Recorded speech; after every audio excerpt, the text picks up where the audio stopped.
Good afternoon, everyone. Thank you very much for joining us today. My name is Susan Smith. In the days of the aftermath of the election, we are delighted to have three insightful, entertaining panelists to join us today to talk about the election that I think we're all still perhaps haven't exhaled over yet. So let me introduce who I've got with me today. We've got Laura Dawson, the Executive Director of the Future Borders Coalition. She's a leading voice on North American trade and security issues with a focus on how evolving regulations impact economic and personal ties between Canada and the US. And we look forward, Laura, to what you can share with us today. We also have Robert Johnson, known as RJ. He's a principal at GEOCAP Advisors and a senior research director at the Columbia University SIPA Center on Global Energy Policy. RJ definitely brings deep expertise in trade and energy policy, particularly as it relates to Canada-US dynamics. And in a switch of roles, Evan Solomon is the panelist and I'm the moderator today. Evan is now the publisher at GZERO Media. He's a former journalist with CTV and CBC, and he definitely offers a unique perspective on international politics and media narratives. So let's get going. Well, at Blue Sky Strategy Group, we like to think an awful lot about blue skies. I feel these last couple of days, I've been thinking about something my dad used to say. My dad was from Nova Scotia, and it'll be something familiar to many of you. Red skies at night, sailors delight. Red skies in the morning, sailors take warning. And I feel like the folks in Canada are looking to our neighbors down the south and seeing red skies more than anything else. Today, we're going to talk about foreign policy, touch on trade. Most definitely, I think that's top of mind for Canadians. We'll talk about energy, and then we'll talk about the domestic ramifications and maybe what the pivots some of our government leaders need to be doing. But Laura, I want to start with you. You had an op-ed in the Toronto Star yesterday, and you said a second Trump presidency is certain to unleash profound disruption to Canada's economic and geopolitical security. Oof. Let's start with the geopolitical side. Take us through your thinking on this pretty heavy statement. Sure. Yeah. Well, greetings from Georgia, one of the most interesting political places in the United States. It's great to be here. I have responded to so many emails from U.S. friends saying, how do I get to Canada? In fact, one of them wanted information on real estate in Nova Scotia. So who knows, upside downside, there may be a real estate boom in some of the most beautiful parts of Canada. The geopolitical implications for Canada are profound, with Canada being so tied in to the United States for its security, but also for its economic security. When something happens as significant as this in the United States, Canada can't help to have some challenges. Looking at geopolitics and security, we know that there's been challenges with Canada's ability to make the 2% requirement for 2% of military spending for NATO. We know that that is something that Donald Trump has been very vocally critical of. So we're certainly going to see that come up again. But when I look at geopolitics as someone who runs the Future Borders Coalition, I work a lot with Homeland Security and Customs and Border Protection. They're talking about security of the homeland, the North American territorial region. We are to the US, the front line to Russia.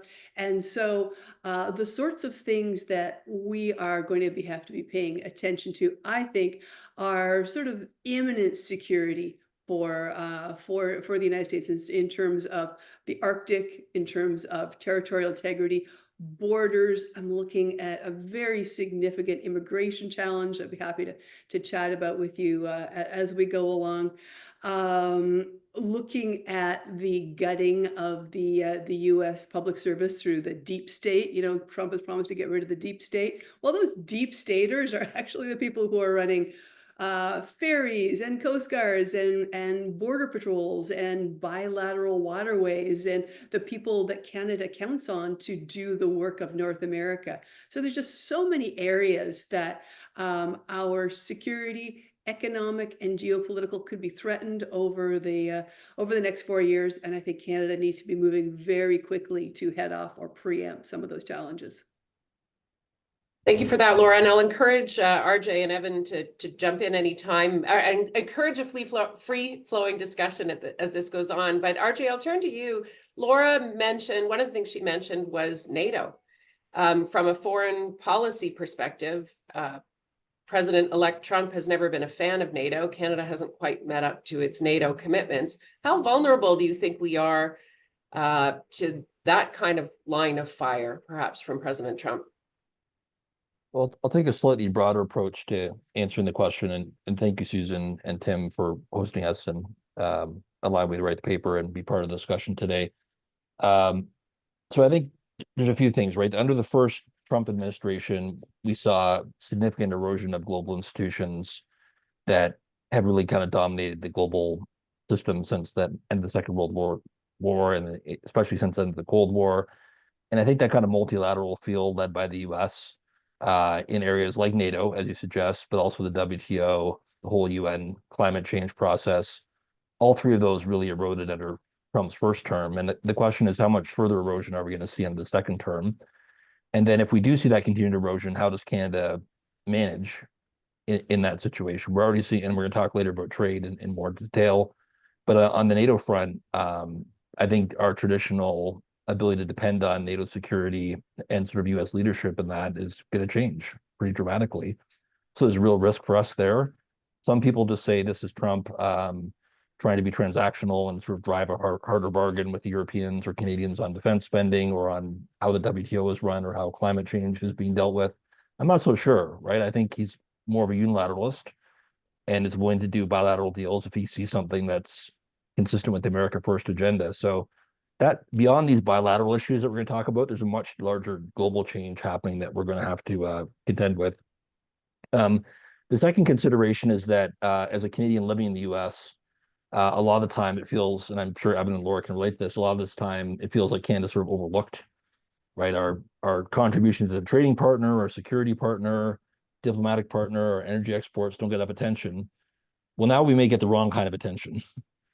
Right. And your point about and Laura's point about territorial integrity, your point about NATO defense spending commitments, we're probably going to get a lot of attention in a way that we're not used to, which is all the goodwill we've built up historically in the relationship, all the things that we have done to contribute to US security are not going to count for a lot in what will be a much more transactional view. And we'll probably feel like, you know, the Germans or the Brazilians or other countries that Trump's just looking to drive a better deal with. So that will be a new dynamic for us to get used to as well. And we have our own opinions, and we continue to have our own opinions and our own foreign policy that has often aligned with the US, but not always aligned with the US. When it comes to NATO, when it comes to security, that obviously broaches into Europe and Ukraine and the Russia-Ukraine war, Evan, President Trump has taken a different approach, I think, than the Canadian government would take and would continue to take. He wants to get a deal with Putin. Is that going to mean we're going to start off on the wrong foot? And what does it mean? You know, just maybe reflect on that overall relationship. Well, first of all, thanks for inviting me, and it's great to be here with all of you. And I'd say bienvenue tout le monde, but you know, since we're talking about US, we don't talk about French, too bad, but we should do this a bit in French because it matters. Because I think I will, because I think it's important that we think about, we're on the cusp of some dramatic transformations. Trump 2.0 is not Trump 1.0. There's no guardrails. Trump 1.0, they were inexperienced. They were surprised by their own victory. They were completely unprepared. And so he surrounded himself with people who were from the establishment. You know, John Kelly, his Secretary of Defense, his Secretary of State, those are gone. Now these are experienced, hardened MAGA warriors. They know what they're doing. Their plan is in place. Domestically, you're going to see and he's won and by the way, the mandate is almost historic, right? He's got the popular vote, he's got the presidency, he's got the Senate, and he likely will get the House.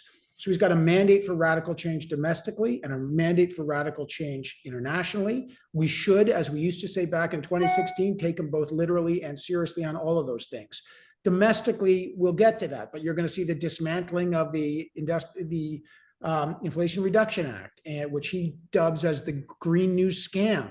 Okay, that is going to have massive consequences for the auto industry, right? If you're on the Canadian border in Windsor, that's going to be a big deal. Elon Musk will be in charge of subsidies for EVs, right? A little beneficial there. Total institutional capture. You talked about foreign policy, just real quick. Ukraine, great day for Putin, bad day for Zelensky. Lame duck President Joe Biden's going to try to force as much money out the door to Ukraine and material as he can before January. It's going to be real tough. Trump has said he's going to end that war within 24 hours before the inauguration. How he's going to do that will mean two things. One, he'll have to force Ukraine to give up massive territory in the east. There will be massive ceding of territory and sovereignty. Two, the Europeans cannot make up the material, money, and armory gap that the Americans will leave. And therefore, Zelensky, after another year of trying to fight this out, is going to be in a much weaker position to negotiate. How much will Trump give Putin, and how much will Putin, now with the support of 10,000 plus North Korean troops, how much will he eat past Ukraine before he sues for peace? We just don't know. But a great day this is a challenge for NATO. Canada's going to have to spit up 2% GDP real quick. And by the way, Trudeau was talking about it, but that's not something that's no money that Pierre Poilievre, if he becomes a prime minister, doesn't have the money to do that either. So good day for Putin. Xi Jinping's worried about between 20% and 200% tariffs on Chinese cars. Is that going to cause a tariff war and a trade war? So China's got concern. Good day for Bibi Netanyahu. He's unleashed now, at least until January. The message that we get from the Eurasia Group that basically Trump has said to Bibi, do what you want, accomplish your goals, whatever those may be. We have no idea what the strategic endgame is, who's going to govern Gaza, what will happen in southern Lebanon, but end this damn thing before January. So you got a free reign and a lot of support, but end the fighting before I'm inaugurated so I can say I ended that war too. That's important. So there's a lot of consequences, and I'll finally just end with, for Canada, there's only three things, and this whole group knows it: tariffs. That will all come down to the renegotiation in 2025 of the NAFTA. And this is not going to be like the first time. I don't care how great the relationship is between Lighthizer and Freeland. This is going to be the singularly most consequential issue for CEOs across the country. Thank you. A lot to digest there, and you open the door. I mean, I hate to move on from foreign policy, and I think it's actually integral to the trade discussion for us as well. I think with regards to NATO, if Trump takes a step aside, the pressure is going to be increasing on Canada to step up. But from a domestic perspective, we're going to have many fronts that we actually have to look at for the US. And Evan, you've talked about trade, and I know I have lots of questions related to that. I know our audience will too, so I would encourage you to put your questions into the chat and we'll try to get to them. And you mentioned the word tariffs, Evan. I saw a clip from Donald Trump. The most beautiful word in the dictionary is tariff. It's my favorite word. That's terrifying for Canadian businesses. Evan, you've alluded to that. RJ and Laura, are you starting to see businesses prepare themselves for battle in order to be able to mitigate this potential tariff? And I'll put this question to the group and I'll give you each a kick at it. How does Canada inoculate itself against that and still give Mr. Trump the perception of a win? Because that's what he always needs. So Laura, I'll start with you. Sure. Let me put my Carleton University old professor hat on for a minute, and let's talk about tariffs, why we have moved away from them in the global trading order. So after the Second World War, free nations said, having these trade instruments politicized, putting tariffs in the hands of presidents is a really bad idea because it's short-termism, it puts volatility in the system, and it makes it really hard for businesses to do business. And so progressively over 50 years, we've been reducing the places that politicians could get involved and stir things up. Well, Donald Trump has discovered or has animated tariffs for his own use. Presidents don't have a lot of power over trade. They have very narrow powers over trade, but they do have that national security tariff. And Donald Trump has taken its use to a fine art. And so as our average industrial tariffs in the world are around about 3% or less, Donald Trump is talking about 10% tariff, 20% tariff, 25% tariff. And this is just hugely disruptive for everyone. Using this national security power that he has, he can override and supersede all the other agreements, the WTO, the CUSMA, NAFTA, everything else. He can put these in fairly short order. Now, to last forever, Congress would have to ratify through their powers, but the destabilizing effects in the short term, whether that's a day or week or month, hit Canada immediately. So investors that were thinking, great Canada would be a great place to expand. Well, if we don't have a planning horizon beyond a couple of weeks or months, let's keep our money in our pocket. Multinationals that have operations in both Canada and the US are saying, well, the volatility in Canada is just too much. I'm shifting operations from Ontario to upstate New York. So this is significant. It's a really clever, give credit where credit is due. It's a clever and diabolical tool for the president because it requires everyone to come cap in hand and say, hey, I need an exemption from this. And in exchange, I'm going to give you this. I'm going to give you that. And so it's as a negotiating tool, he's got everyone coming to him looking for the quid pro quo. He doesn't care. As Evan said, there's no guardrail. So he doesn't care that the economic impacts on the US public can be very significant, even on oil, imported oil. He doesn't care that it's going to cost Americans so much more to fill up at the pump. What he's focused on is the use of this instrument. So there's some places that the tariff can probably be reduced relatively quickly, but not until he gets his pound of flesh. And even with, it's not just foreigners, it's American industry as well. So American businesses are saying, okay, I don't want to be hit with this tariff. I want to be able to bring in my great Canadian aluminum and make American beer cans. So they are already figuring out what they need to do and what they need to give to this president in order to keep stability and transparency in their business operations.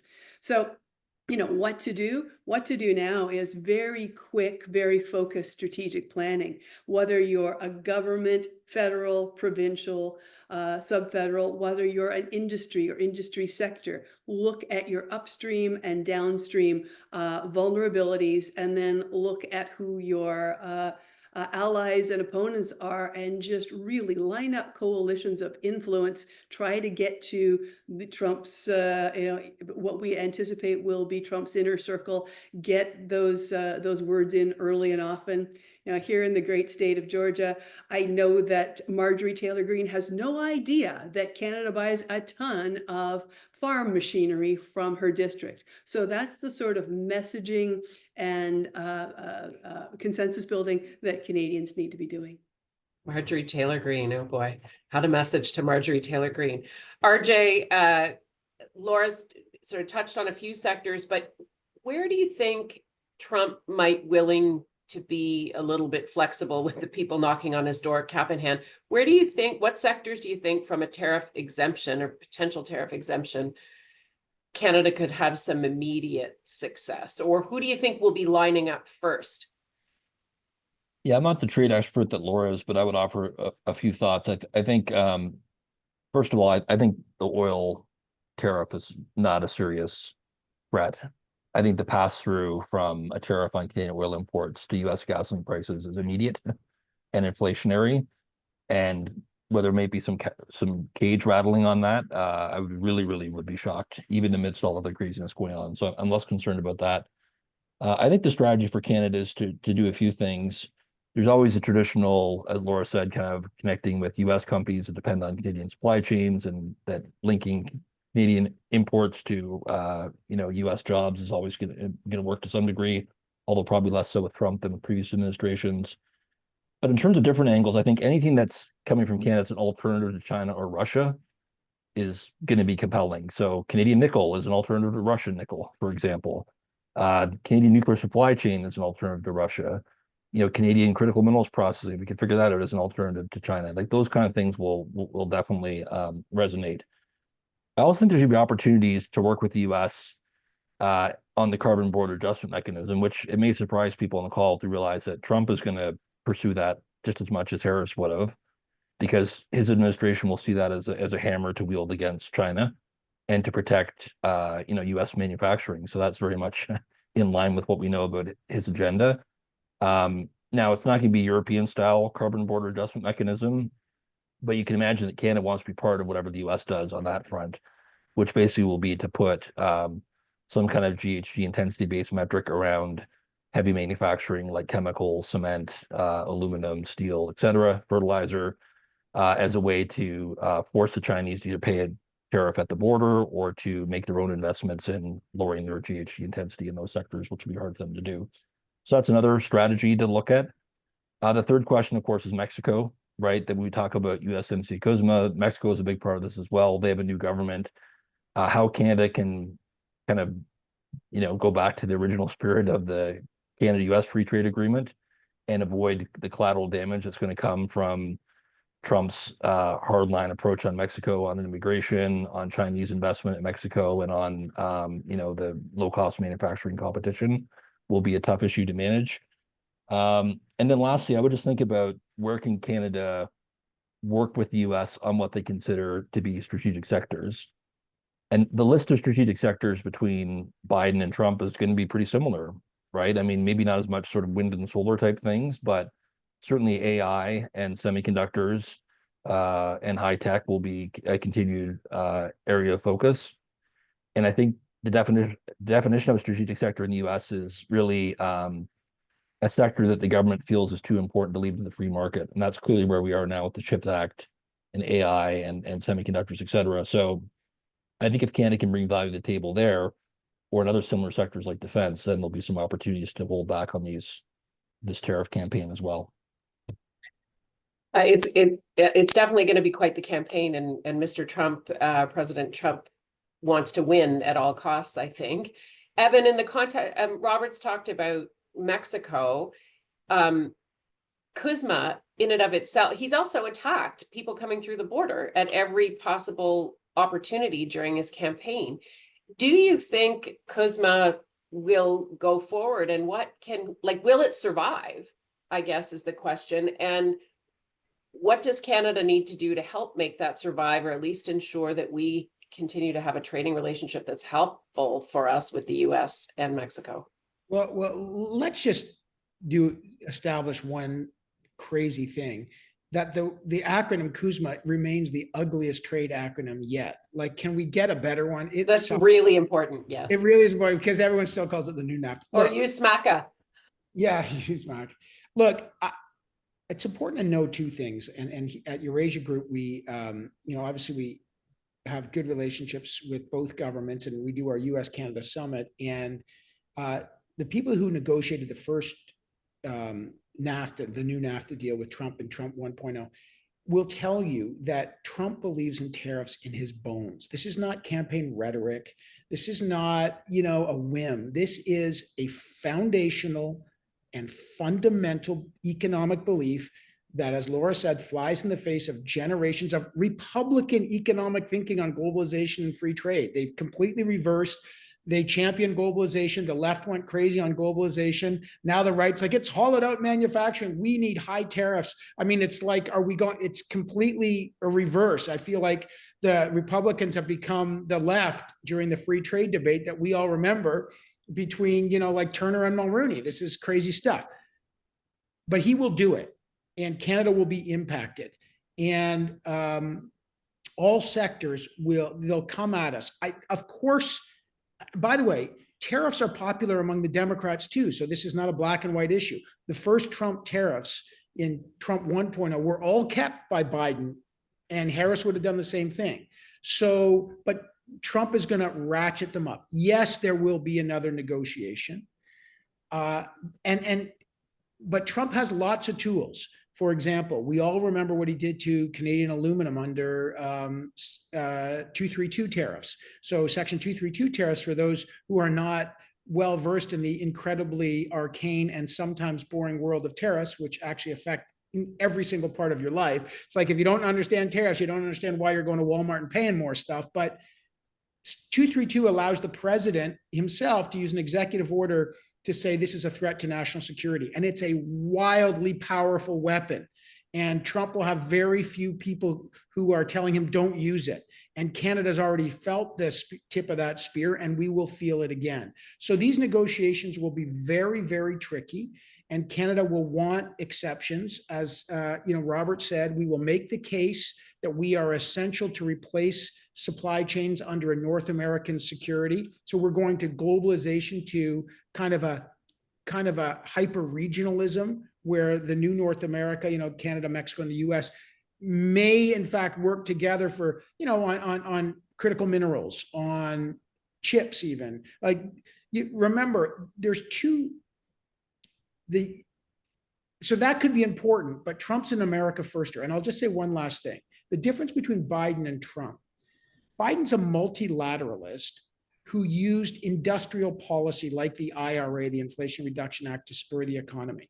Trump does not like industrial policy, but the Republicans do it under a different guise. They do industrial policy under the guise of national security. And that's where you see things like Section 232 coming.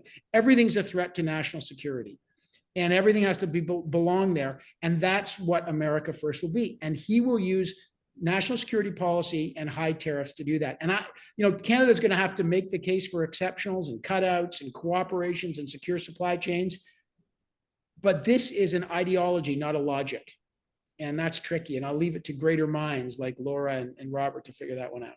Well, there's a great mind on our chat who sent in a question saying, understanding that with regards to Evan, what you've addressed, and Robert, but he's saying to Laura, are you saying we should get our bribes in early to get our exemptions from tariffs? I mean, we have to get in line cap in hand to this guy. And if it's in his bones, as Evan said, is he even going to care that these prices, that the tariffs are going to make things cost more for Americans? Yeah, I would I wouldn't use the word bribes, but if somebody else wants to. Not my word either.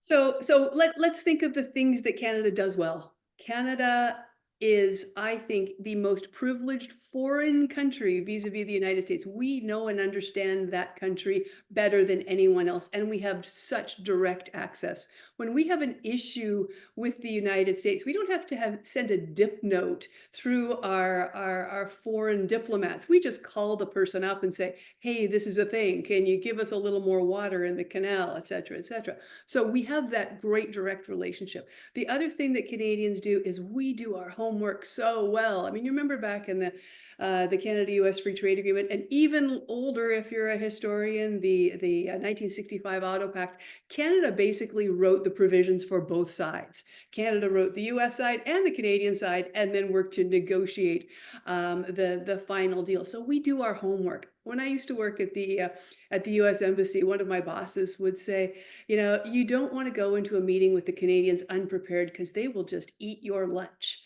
So we've got this level of preparation, this level of knowledge, and this level of access. What we don't do very well is the quid pro quo, down in your face, hey, we need this thing. Here's what we're doing for you. What can you do for us, to make it very clear where the synergies and the equities and the interdependencies are. Again, back to my old embassy days.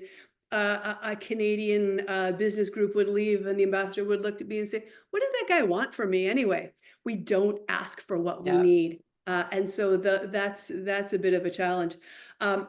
But going into, if I could just say a minute more about this new negotiation, this was never intended to be a negotiation of the CUSMA USMCA. This was intended to be a very routine administrative, everybody happy with the color of the paper that we wrote it on? Okay, good, dun, dun, dun. If you have a problem, we'll take it to a side room and have a discussion. As soon as you start opening up changing actual laws and regulations, you need to get legal forces involved, particularly in the United States. Canada, it's relatively easy to get a mandate to negotiate, but in the US, Fast Track Authority, now called Trade Promotion Authority, requires the approval of the major trade committees in the House and the Senate. A big deal, a long deal, and very complex. So we've never done this kind of a review before. And whether the US intends to, whether a Trump president intends to rip it up, or as I was sort of predicting,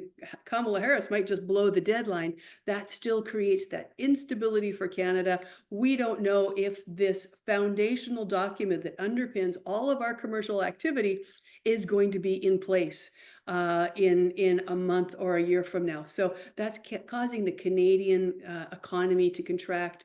It's causing prices to go up. It's the dollar's going down. It's not a good situation. So Canadians have to, I hate to say it, get their skates on, act as though they are a much more nervous country than they have been in the past. I mean, we have been lulled by this relationship with the United States. We can say things, do things, and we still trade together, and they still manage, defend our coasts. What if we're a Taiwan? What if we're an Australia? How do countries like that operate when they are go it alone in a big hostile world? That's the kind of mindset we need. Can I just say one thing, and I agree with all your points. One thing, Canada's not going in this unprepared, and I've been to Washington and spoken to our ambassador there, Kristen Hillman, our ministers like Francois-Philippe Champagne. They have been on a Trump 2.0 playbook for a long time. Their strategy has been, look, we recognize the ideological moat around the Donald Trump administration, but the way around it is through the states. They are talking to governors extensively, because the pushback Donald Trump will get from the tariffs, it's not going to be from whiny allied countries who say you're hurting our industries. That won't fly. It'll be from governors and congressmen and women and senators who are saying, you know, a trade war is going to kill my industry because you slap tariffs on them, they're going to slap tariffs on us. So our ag, our tech, our industries are going to get it. And so there will be Republican internal pushback. And that is where the Canadian, two things have happened. And to the credit of the Canadian government, one, they're making great connections with governors and states. That's going to be the front line of the pushback. And two, you got guys like Philippe Francois Champagne, who's very much a pro-industrial policy guy, who's using the facts on the ground. Let's get billions of dollars, and we can debate the merits of that policy, giving car companies billions of dollars to come to places like Ontario. But he wants those factories there to embed them in the American supply chain, so it's harder to remove. So, the fight is not starting now. It started a long time ago. I think so, and the players have changed, but I think the strategy is largely the same, though they have to find a way to get to different people. It worked the first time and add a few pot roast dinners in there too, and they were able to get the deal over the line. If you all remember, Minister Freeland cooked a famous Sunday dinner. RJ, I want to come to you. President Trump has threatened, and start to chat a little bit about energy. He likes to tear things up, or say he's going to tear things up. Can you speculate a bit on the future of the Inflation Reduction Act? And you mentioned a bit about the carbon border adjustment measures, but if Trump tears up the IRA significantly, that's going to disrupt both American business and Canadian business. What do you think he's going to do there? I will answer the IRA question. I just want to go back to a point on inflation. I think it'd be a huge miscalculation to suggest that Trump doesn't care about inflation. I think he just watched Biden and Harris get annihilated in election because of inflation more than anything else.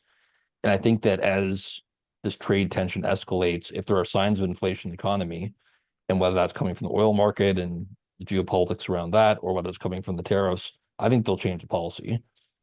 Remember that inflation, if you look at the economic literature on this, when you've had a bout of inflation, it stays in the mind of consumers for years and years and years to come. Look what happened in the early 80s, right? So I think that's going to remain a big theme, and that might be a countervailing balance to the sort of unconstrained Trump worst case scenarios that we're all talking about, which are real for sure, but I think inflation may push in another direction. On the IRA itself, I'm probably more in the camp that we're going to see a significant reform rather than a complete dismantling of the IRA. I think that when you mentioned Marjorie Taylor Greene, and who predicted she'd come up twice in this call, but she also has the Q-Cell solar panel factory in her district, which is one of the biggest IRA recipients. It's a Korean company, right, that makes solar modules.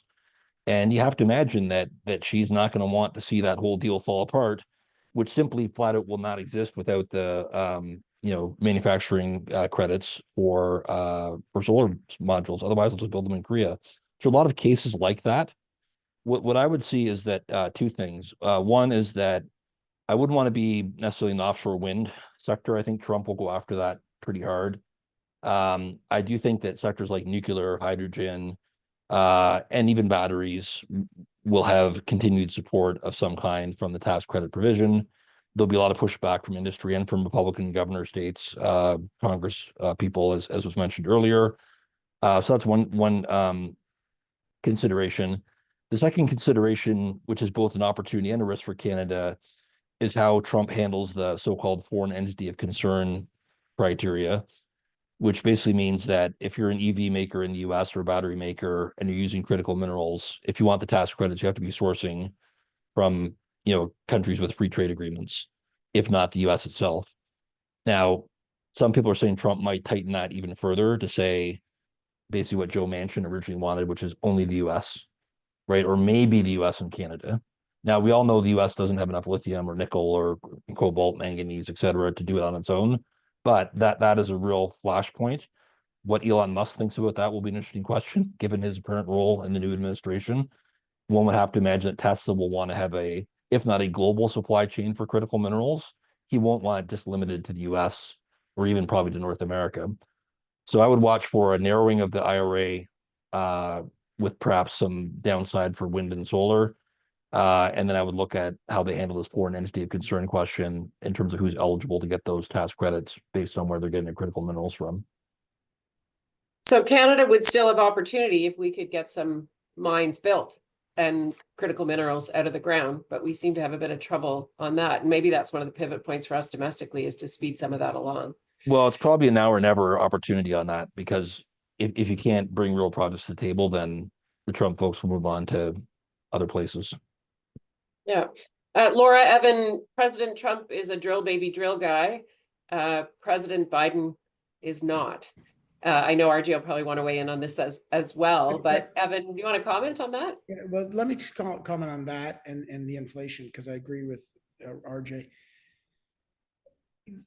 Studies show, look, tariffs are going to cause inflation. Like this is outside of Donald Trump's cohort of the mainstream economic thinkers know that when you drive prices up through high tariffs, you're going to drive up inflation. And inflation could go up 0.8% according to some studies, or even more over years, could add 4 basis points in 10 years. So it is a significant upward pressure on inflation, high tariffs, okay? And that's going to have consequential impacts on Canada as well if the US. Now, Trump tries to mitigate high inflation by lowering corporate and individual taxes, right? And what he'll do is in 2017, remember his big his big tax cuts in 2017 are set to sunset in 2025. He will immediately re-up those and add corporate and individual tax cuts. So the 2017 tax cuts get renewed, and that will stop. That'll be good, because if those were rescinded and and if they were winded up, there'd be a drag on the economy. So for the first couple of years, you're going to expect to see a little economic boost. The economy's already good, right? Like Biden's handing him over a really damn good economy. Let's make no bones about it. She's going to, and then it'll be boosted by immediate tax cuts. But eventually the tariffs, if they come, and the tax cuts will mean deficits are going to go up, inflation is going to go up, and you'll see a slowing. Most studies show a deep slowing in year 3 or 4. So there's some real concerns, and then deficits that could top 7 trillion. So that's the first thing. The second thing is on energy, the drill baby drill thing. Biden was a drill baby drill guy. Like, let's be clear here. Fracking and the United States is producing more domestic oil now than they ever have under Biden. Okay, so it's not like Biden came in and shut it down, and it's like the Keystone pipeline got canceled and and America started, blowing on fans and going all green. That's not happened at all. China surpassed the United States on lots of green stuff, but fossil fuel and the fracking industry have animated the Biden administration, and it will go up again. The key thing is there'll be tailpipe emission deregulations. There'll be massive deregulation on drilling and drilling in new areas for sure. The thing is, it's not going to put America, it's going to put America, I guess, further ahead as the biggest oil producer and energy producer in the world. But it could have downward pressure on prices as well, depending on what happens. And so it's more complicated than just drill, baby, drill, because they're already drilling. So before we go to RJ drilling, because he's the drill or not guy, I just wanted to say something about critical minerals. I think that it is one of the most important forward-leaning initiatives that we have with the United States. I mean, there's lots of other issues that have gone on forever, softwood lumber since the days of George Washington, but critical minerals are an area where we can definitely contribute, do it together, and get some attention in the United States. On the issue of attention, when I was wandering through Washington with my think tank buddies, giving briefings to Congress, I would get a hearty handshake in 2 minutes to talk about Canada, and then other regions filled the room. The place where we had the most attention is the military and the intelligence community. They were really paying attention and recognizing the significant importance of the neighbor and their stability. And in terms of critical minerals, I think that the real focus there has to be on the defense industry, U.S. defense use of critical minerals. I think price volatility and shifting market demand for EVs, you can't really hang your hat on it, but really focusing in on the defense use of critical minerals and recognizing that we may need some additional financing for this, some sort of critical mineral development bank to work through the fallow periods might be a good idea. There was something else that it was great. And permitting. So that's the other criticism. Well, 13 years to build a mine, right? Is that sort of the common Exactly. parlance in That's Canada? criticism I hear in We've got to Canada. find a way to do that. Yeah, they are so slow. We've got to Yeah. speed this up. Yeah. RJ, do you want to thanks, Laura. RJ, do you want to reflect a bit on drill, baby drill, climate policy, where the two countries maybe have an increasing gap that's emerging, and things that Canada might need to do to mitigate that, or how we could benefit? Yeah, I think the production in the US is mostly driven by market factors, right? And government policy doesn't play a huge role. It's a highly fragmented set of producers. Most of it's shale now, oil and gas, very short cycle, so it can ramp up and down pretty easily. The companies are not going to get ahead of the demand. They've been burned by that before. So I think the idea that they're going to ramp up dramatically next year because of Trump is probably misguided.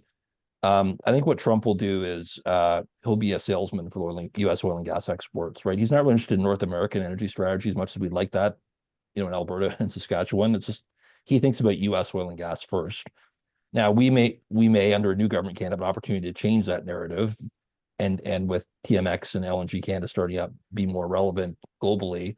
But it's going to take a lot of pushing and convincing to make that back to a North American discussion, not just a U.S. strategy. In terms of climate, I think if Trump does pull out of the Paris Agreement and the whole COP framework, it's going to create chaos in the U.S. for a lot of reasons, and globally in the climate negotiation. One thing to think about is that the U.S. multinationals and energy companies, what are they supposed to do, right? They'll be back having the burden of ESG and all the pressure for carbon targets on them when they want the government to do it. Right, so they have to make their own decisions. If you're BlackRock or Exxon or whatever, what's your carbon target now? So they will hate that idea. Now we'll have the same decision in Canada, which is the topic for another call of what kind of carbon pricing we should have, and commitments. But it's going to be very chaotic in the U.S. And then globally, I think. Robert, you're saying carbon pricing is controversial in Canadian politics? Shocker. I know. No, I hadn't noticed. Yeah, well. I think there's a lot we could say on that. There's different types of carbon pricing, as you guys know. But at least we have a system which doesn't exist in the U.S. So that's something to think about as well.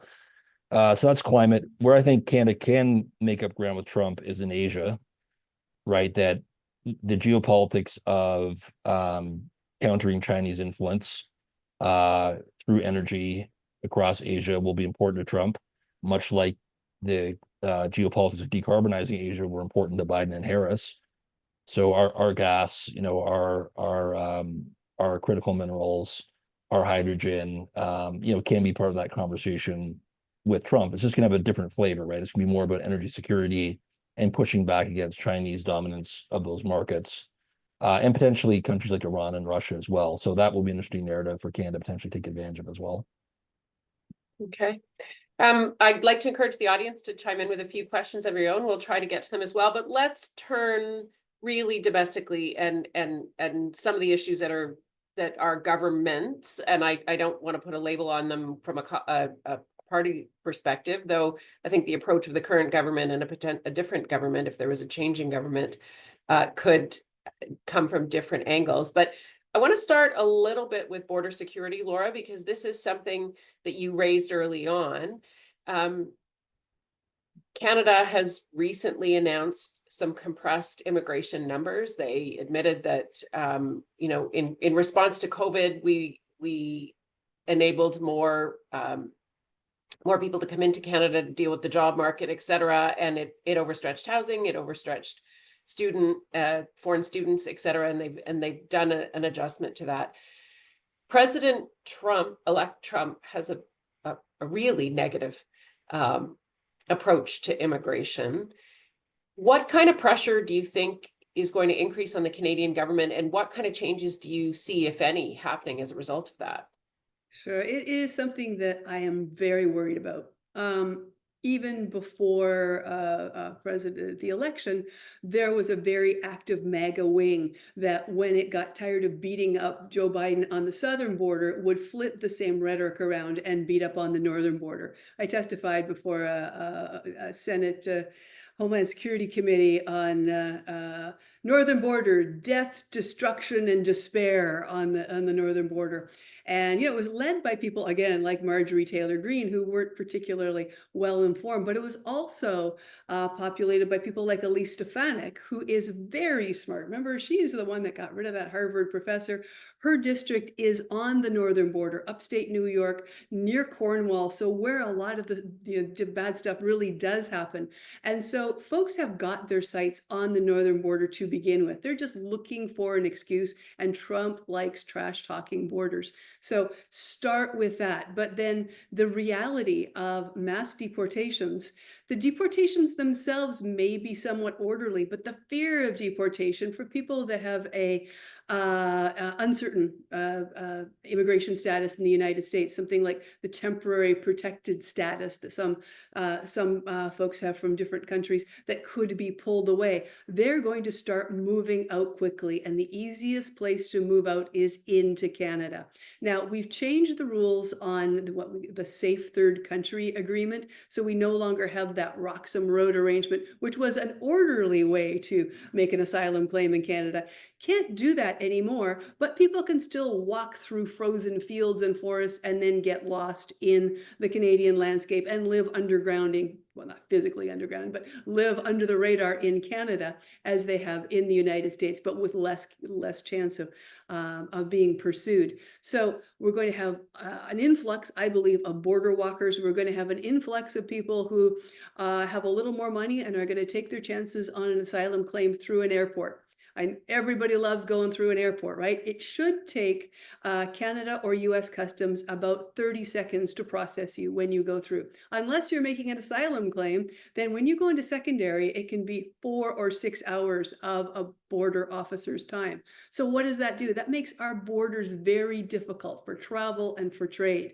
So we could potentially have a militarization of the US border if the MAGA folks have their way with that northern border of despair. We will definitely have things slowing down for cargo and for travel if our border officials are distracted by other things. Also, as I mentioned at the beginning, cutting the U.S. budget will cut the number of U.S. border officers that are available. So that is going to become a very sluggish, slow-moving border. And that, again, is going to make investors and manufacturers think twice about continuing operations in Canada. That's very good insight. I don't look forward I hope there isn't a massive influx of people walking through fields in Canada. That's not how we do things here. It's not a good way to go. I don't think we're going to see the same thing that they do on the southern border, but it's definitely something to watch. In terms of the government of Canada dealing with a Trump government, former clerk of the Privy Council, Michael Warnick, had a suggestion that we strike a joint House and Senate committee to talk about Canada-US relations. If you were the Prime Minister of the day, Evan, is this something that you would try to put forward, or are there other initiatives that if you're, I'm going to ask you to be the government of the day, i.e. the Trudeau government, and RJ, I'm going to ask you to think about what the Poilievre government might, the Poilievre opposition and then a Poilievre government would do. So Evan, over to you, a joint House Senate committee or other tactical things to manage the Trump relationship? Are you suggesting there's going to be a job opening there? I have no idea. You know, there's an election coming. No way. Let me just say something on immigration, and then I saw Michael Warnick's proposal. Yeah, look, it's not a bad thing, by the way, to have a joint committee. I mean, it's all good. More conversations, more thought, more idea generation. The question is, how consequential will it be? I mean, is the Trump administration going to really listen to that kind of vector of communication? And I think those kind of things matter in a normative Canada-US relationship, and more of them are better. But I don't think it's consequential, and I don't think it's. But if you're the government of the day, Evan, and you want to be seen to be doing something, because the dream team and the many points of light strategy, right, where you're meeting governors, you're doing those things, that's not front page stuff, and you don't want that to be front page stuff. So right, if you are a government and you want to be right, seen to be doing something to address the Trump issue, right, I mean, I would imagine there's a cabinet shuffle coming, a bit of line matching like in hockey, that we do, home team lines up the match, but are there other sort of public facing things that you might do? This is a transactional government, okay?